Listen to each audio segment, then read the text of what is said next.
Everyone has the opportunity to be successful, whether by starting a business or joining a business. Halo, perkenalkan nama saya Stefli Pangkei, dan pada kesempatan ini saya akan menjelaskan apa itu manajemen bisnis. Manajemen bisnis merupakan aktivitas perencanaan, pengerjaan, dan pengawasan terhadap suatu usaha atau bisnis. Tujuan dari kegiatan tersebut adalah untuk mencapai tujuan bisnis yang telah ditetapkan sebelumnya. Manajemen bisnis juga bisa diartikan sebagai segala upaya yang dijalankan sesuai rencana untuk meraih target penjualan atau keuntungan. Yang pertama ialah perencanaan atau planning. Fungsi pertama dari manajemen bisnis adalah perencanaan atau planning. Sebagai contoh, berbisnis tentu membutuhkan perencanaan yang baik. Baik itu perencanaan pemasaran, promosi, pembukuan, penjualan produk, dan lain sebagainya. Setiap perencanaan tersebut perlu dicatat dampaknya agar bisa menjadi patokan dan acuan dalam mengambil langkah pebisnis ke depannya. Yang kedua yaitu pengelompokan atau organizing. Fungsi dari pengelompokan pada manajemen bisnis berkaitan dengan aspek tenaga kerja. Artinya, jika rencana telah dibuat, kelompok kerja perlu segera ditentukan.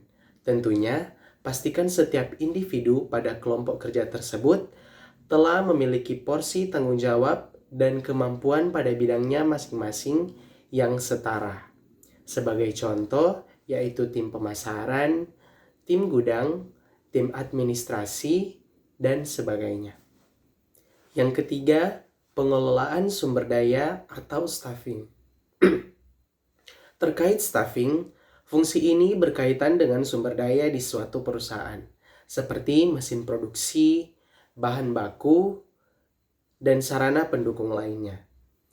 Manajemen pada aspek ini juga perlu dilakukan secara teratur dan jelas, agar bisnis mampu berkembang dengan baik, khususnya dalam hal pengelolaan sumber daya secara tepat dan disesuaikan dengan kebutuhan bisnis. Yang keempat, tindakan kepemimpinan atau directing.